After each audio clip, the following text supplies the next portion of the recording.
¿Qué le pasa realmente a tu cerebro cuando te quedas solo y por qué no es lo que imaginas? Hay un tipo de silencio que no se escucha, pero se siente. Un silencio que no está afuera, sino dentro.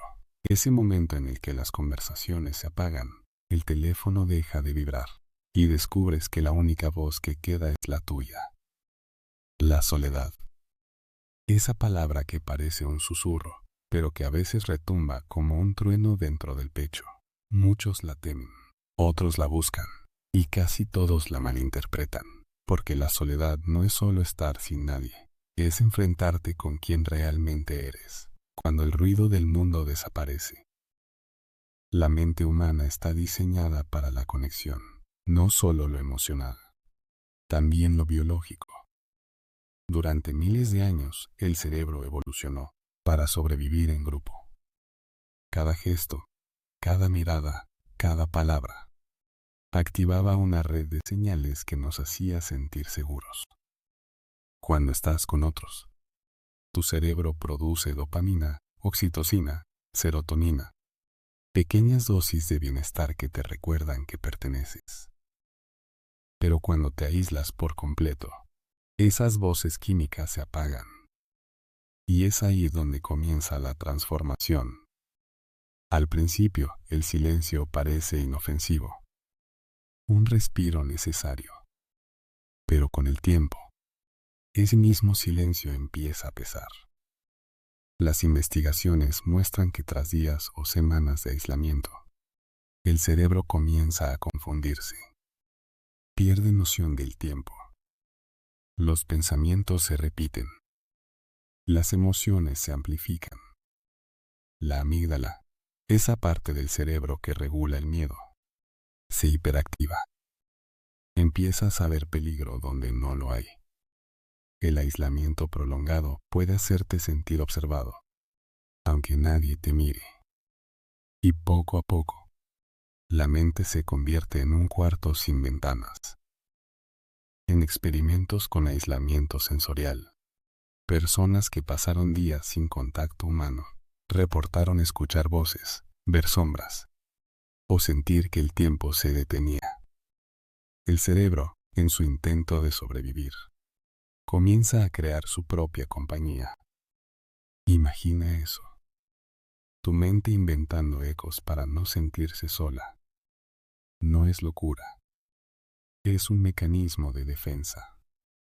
Una forma de recordarte que fuiste creado para conectar. Pero la soledad no siempre es enemiga. Porque, del mismo modo que puede quebrarte, también puede reconstruirte. En el silencio correcto, la mente se reorganiza. Las conexiones neuronales se fortalecen. La creatividad florece. Estar solo no siempre significa estar vacío. A veces significa estar lleno de ti. Cuando aprendes a quedarte contigo mismo, descubres una forma de poder silencioso. Una claridad que no aparece entre conversaciones, sino en la quietud de la introspección. El filósofo Nietzsche decía que quien no puede estar solo, no puede ser libre.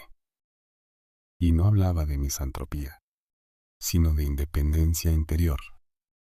Porque mientras muchos buscan compañía para escapar de su mente, unos pocos la buscan para comprenderla. No todos los silencios son iguales. Hay uno que enferma y otro que sana. Uno que te encierra y otro que te libera. La clave está en la intención. Si huyes del mundo por miedo, la soledad te consume. Pero si te retiras para encontrarte, la soledad te revela. En tiempos antiguos, los monjes se aislaban en montañas o desiertos, no para escapar, sino para escuchar con claridad lo que el ruido ocultaba. Hoy, el aislamiento es diferente. Vivimos conectados, pero más solos que nunca. Pasamos horas en redes, rodeados de miles de personas que no nos miran a los ojos. Conversaciones llenas de emojis, pero vacías de presencia. Nunca en la historia habíamos estado tan juntos y tan lejos. El cerebro moderno no entiende esta contradicción. Recibe estímulos, pero no conexión. Y eso lo confunde. Tu cuerpo siente compañía digital, pero tu mente sabe que nadie está realmente ahí. Por eso, aunque tengas cientos de mensajes, puedes sentirte profundamente solo. La ciencia lo llama soledad emocional, no la ausencia de gente, sino la ausencia de vínculo real. Y esa soledad silenciosa activa en el cerebro las mismas zonas que el dolor físico. Sí, la soledad duele, pero incluso ese dolor puede enseñarte.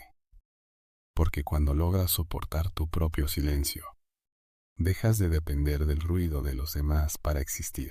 En esa quietud, el cerebro se reinicia. Comienza a producir nuevas conexiones. Tu corteza prefrontal, la parte que regula la razón y el autocontrol, se fortalece. Y tu mente aprende a observarse sin miedo. Esa es la paradoja. Lo que más temes, estar solo, puede convertirse en la medicina que más necesitas. La soledad, en su versión más cruel, es la del que se siente invisible, la del que está rodeado de voces, pero ninguna lo nombra. La soledad, en su versión más hermosa, es la del que decide detenerse para escuchar su propio eco. A veces, solo en la distancia de todos, descubrimos nuestra voz verdadera. Los estudios muestran que quienes aprenden a pasar tiempo a solas tienen una mejor regulación emocional, mayor empatía y autoconocimiento. La diferencia entre aislamiento y soledad elegida es el propósito. El primero te encierra, el segundo te enseña. Estar solo con miedo te quiebra. Estar solo con conciencia te fortalece. Y al final, esa es la lección más profunda del silencio, que la conexión más importante no es la que tienes con los demás, sino la que logras contigo mismo.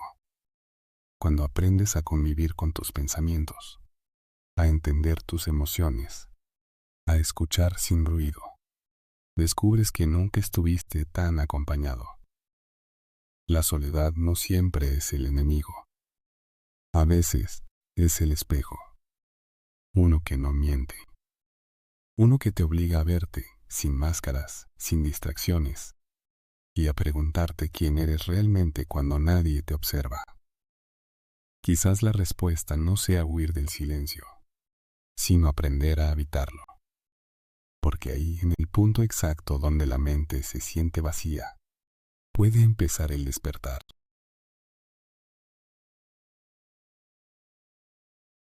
Viendo la mente sin complicarla. Psicología para mortales.